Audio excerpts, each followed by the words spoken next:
नमस्कार दोस्तों। आज हम बात करने जा रहे हैं भारत सरकार अधिनियम 1935 के बारे में। एक ऐसा अधिनियम जिसका भारतीय संविधान पे, वर्तमान भारतीय संविधान पे बहुत ज़्यादा प्रभाव पड़ा है। दोस्तों, हम पूरे कालक्रम को समझते हुए आगे बढ़ेंगे। हम देखेंगे किस-किस क्रम में चीज़ें घटित हुई थी और किस रूप से भारत सरकार अधिनियम 1935 प्रणीत हुआ था। भारत सरकार अधिनियम 1919, जिसे हम मॉन्टेग्यू चेम्सफोर्ड सुधार के नाम से भी जानते थे, जब वो लागू किया गया था तो उसमें एक प्रावधान था कि उस अधिनियम से जो भी प्रगति हुई है उसकी समीक्षा के लिए 10 वर्षों के पश्चात एक आयोग का गठन किया जाएगा। लेकिन द्वैध शासन असफल हो गया था और द्वैध शासन के असफल हो जाने के कारण और भारतीय स्वायत्तता की मांग और अधिक स्वायत्तता की मांग कर रहे थे, उस वजह से 10 वर्षों से पहले ही सर जॉन साइमन की अध्यक्षता में 7 सदस्यीय आयोग का गठन 8 नवंबर 1927 को कर दिया गया। इस आयोग के जितने भी सदस्य थे वो सारे के सारे ब्रिटिश थे, सारे के सारे अंग्रेज थे। किसी भारतीय को आयोग में शामिल नहीं किया गया और जब किसी भारतीय को आयोग में शामिल नहीं किया गया तो इसका व्यापक और पुरजोर विरोध हुआ। कांग्रेस के गरम दल और नरम दल दोनों ही दलों के नेताओं ने इसका व्यापक विरोध किया। इसी क्रम में लाठीचार्ज में लाला लाजपत राय गंभीर रूप से घायल हो गए और बाद में उनका देहांत हो गया।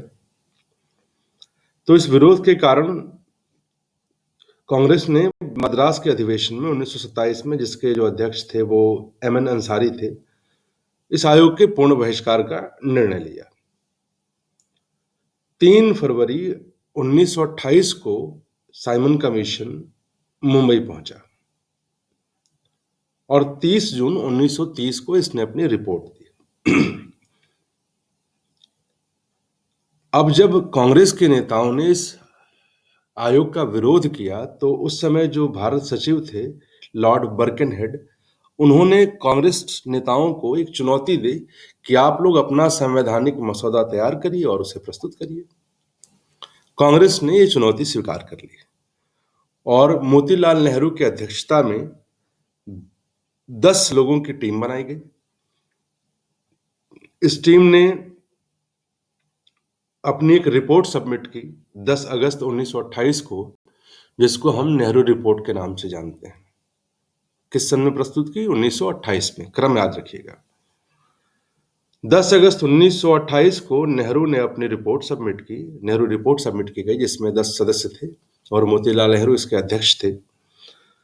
उस रिपोर्ट में जो उनकी मुख्य मांगे थी और सिफारिशें थी, बेसिकली वो ये थी कि औपनिवेशिक स्वराज की बात थी, केंद्र में पूर्ण उत्तरदायी शासन की बात थी, प्रांतीय स्वतंत्रता की बात थी, मौलिक अधिकार, सर्वोच्च न्यायालय की तत्काल स्थापना और देसी रियासतों को केंद्र के अधीन लाया जाना और सांप्रदायिक निर्वाचन का समाप्त होना, यानी कि सांप्रदायिक निर्वाचन प्रणाली को खत्म करने की मांग की गई।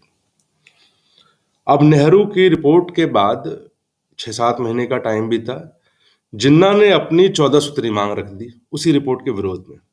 29 मार्च 1929 को जिन्ना ने अपनी 14 सूत्री मांग रख दी। 28 में नेहरू रिपोर्ट जाती है 10 अगस्त को और 29 मार्च को 1929 में जिन्ना अपनी 14 सूत्री मांग कर देते हैं। संवैधानिक सुधारों पर विचार के लिए 1930, 31 और 32 में गोलमेज सम्मेलन होते हैं। ये रिपोर्ट्स पड़ी हुई हैं और उधर आपका साइमन कमीशन ने 30 जून 1930 को अपनी रिपोर्ट लगा दी। संवैधानिक सुधारों के लिए ये तीनों गोलमेज सम्मेलन होते हैं और फिर आखिर में 1933 में ब्रिटिश श्वेत पत्र के माध्यम से नए संविधान की रूपरेखा को तैयार कर दिया ब्रिटिश सरकार ने और इस पे विचार के लिए लॉर्ड लिनलिथगो की अध्यक्षता में एक कॉमन कमेटी का गठन भी कर दिया गया। इस समिति के रिपोर्ट पर आधार जो विधेयक था उसे संसद से पास किया गया और 4 अगस्त 1935 को ब्रिटिश सम्राट की अनुमति पाकर भारत शासन अधिनियम 1935 प्रभावी हो गया 4 अगस्त 1935 को। भारत के लिए जितने भी संवैधानिक प्रस्ताव थे उनमें ये प्रस्ताव आखिरी प्रस्ताव था और सबसे बड़ा प्रस्ताव था और जटिल प्रस्ताव था। इसमें 321 अनुच्छेद थे, 10 अनुसूचियां थीं और 14 भाग थे। और इसी कारण से हम ये कह रहे हैं कि आज का जो वर्तमान में भारतीय संविधान है उस पे इस 1935 भारत सरकार अधिनियम का बहुत बड़ा इम्पैक्ट पड़ा। अच्छा, इसमें उपबंध क्या क्या किए गए थे इनको हम देखते हैं, जो एग्जाम के हिसाब से बहुत इंपॉर्टेंट है। एक सरसरी निगाह हम डालते हुए चल रहे हैं। इसमें अखिल भारतीय संघ की स्थापना की गई थी। अब अखिल भारतीय संघ की स्थापना करने के लिए 11 ब्रिटिश प्रांतों को, 6 कमिश्नरियों को तथा उन देसी रियासतों को जो अपनी मर्जी से शामिल होना चाहते थे, जिनके लिए कोई वैधता नहीं थी। जो बाध्यता थी वो ब्रिटिश प्रांतों के लिए बाध्यता थी, लेकिन बाकी के लिए बाध्यता नहीं थी। हालांकि इसमें देसी रियासतें शामिल नहीं हुई, लेकिन इसका इम्पैक्ट ये पड़ा कि 1 अप्रैल 1937 को प्रांतीय स्वायत्तता लागू कर दी गई। आगे बढ़ते हैं। केंद्र में द्वैध शासन। 1919 के अधिनियम में, मांटेगू चेम्सफोर्ड सुधार के नाम से जिसको हम जानते हैं, उस अधिनियम में प्रांतों में द्वैध शासन लागू किया गया था। 1935 की जो व्यवस्था आई, जो भारत सरकार अधिनियम आया, इसने प्रांतों में लागू द्वैध शासन को खत्म कर दिया और केंद्र में द्वैध शासन की व्यवस्था कर दी। विषयों को 2 भाग में बांट दिया गया, एक हस्तांतरित विषय और एक रक्षित विषय। हस्तांतरित जो विषय थे वो विषय थे जिन पे गवर्नर जनरल अपनी मंत्री परिषद की सहायता से कार्य करता था और विधानसभा के प्रति उत्तरदायी था। लेकिन जो रक्षित विषय थे उनमें गवर्नर जनरल अपनी परिषद की सहायता से करता था और भारत सचिव के माध्यम से करता था, और ये ब्रिटिश सरकार के प्रति उत्तरदायी था। जो रक्षित विषय थे इसके लिए वो विधानसभा के लिए उत्तरदायी नहीं था, ये ब्रिटिश सरकार के लिए उत्तरदायी था। जो प्रतिरक्षा का मामला, विदेशी मामले, धार्मिक मामले और जनजाति क्षेत्र के मामले, ये सब जो है रक्षित विषयों में आते थे। तो ये पहली बात होगी। अखिल भारतीय संघ की स्थापना 1935 में की गई। केंद्र में द्वैध शासन लागू किया गया, प्रांतों से हटाया गया। प्रांतों में स्वायत्तता। 1935 के अधिनियम की सबसे बड़ी खासियत थी, जो परीक्षाओं में कई बार पूछा गया, प्रांतीय स्वायत्तता। प्रांतों में स्वायत्तता शासन की स्थापना इस अधिनियम का एक बहुत बड़ा इम्पैक्ट था, बहुत बड़ी विशेषता थी। विधि निर्माण हेतु वर्गीकृत केंद्रीय और प्रांतीय विषयों में प्रांतीय विषयों पर विधि बनाने का अत्यांतिक जो अधिकार था, सबसे ज्यादा अधिकार था, वो प्रांतों को दे दिया गया कि प्रांत अपने मामले में, अपने विषयों के मामले में खुद से विधि बना सकते हैं, और उस पे से केंद्र का नियंत्रण समाप्त कर दिया गया। अब जो प्रांत के गवर्नर थे वो ब्रिटिश सरकार के प्रतिनिधि के रूप में काम करते थे, न कि गवर्नर जनरल के अधीन।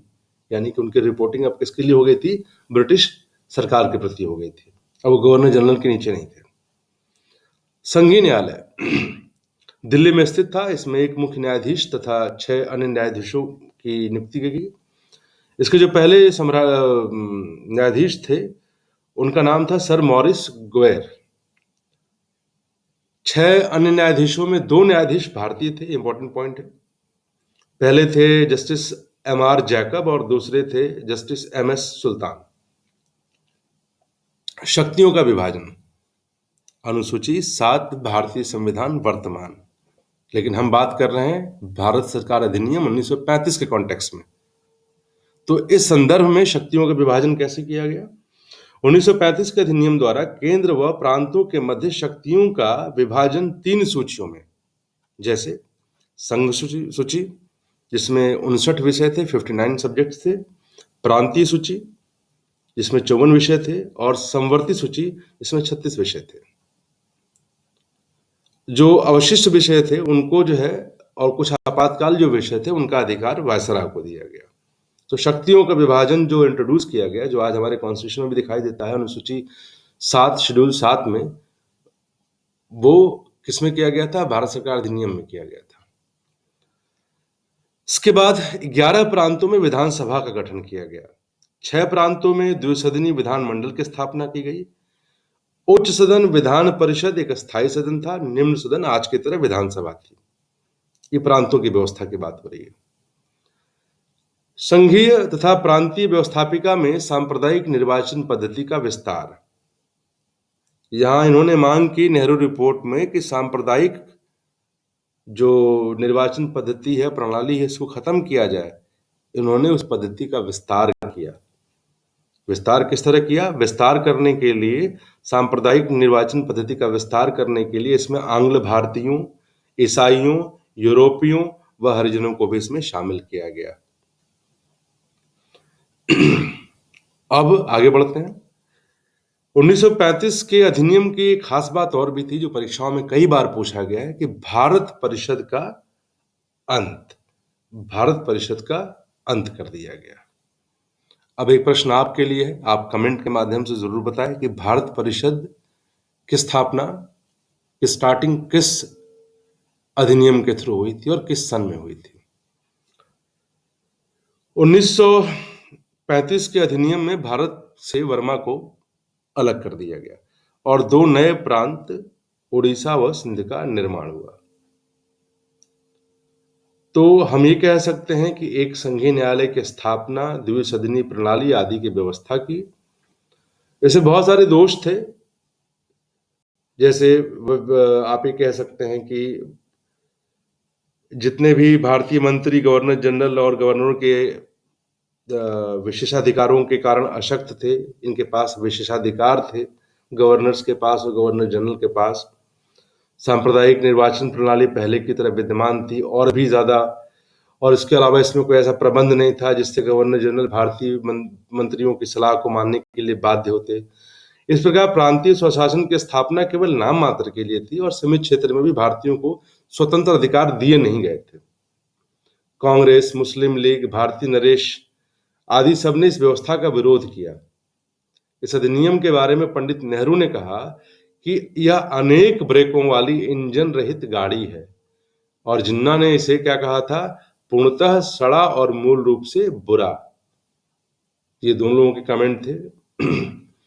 भारत सरकार अधिनियम 1935 के अधीन फरवरी 1937 में 11 प्रांतों में प्रांतीय विधानमंडलों में चुनाव कराया गया। चुनाव में कांग्रेस को भारी सफलता मिली और 6 प्रांतों में उसने सरकार अपनी बनाई। और 1937 में जो प्रांतीय विधानसभा चुनाव हुआ था उसमें उत्तर प्रदेश के कुल 228 स्थानों में से 134 पे कांग्रेस को सफलता मिली थी। संयुक्त प्रांत, जो कि आज का उत्तर प्रदेश है, और उसमें कांग्रेस ने अकेले सरकार बनाई। और इसके जो पहले मुख्यमंत्री थे वो पंडित गोविंद बल्लभ पंत थे, और विधि तथा न्याय मंत्री केन काटजू थे, जबकि वित्त मंत्रालय दिया गया था रफी अहमद किदवई को। तो ये कहानी थी 1935 के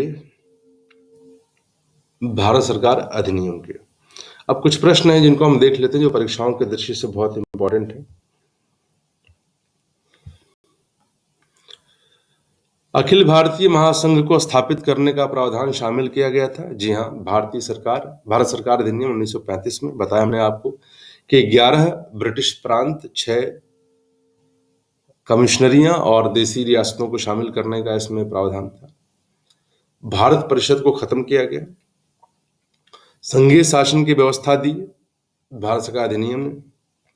द्वैध शासन, केंद्र में द्वैध शासन, प्रांतों में नहीं, प्रांतों में द्वैध शासन लाया गया था 1919 में।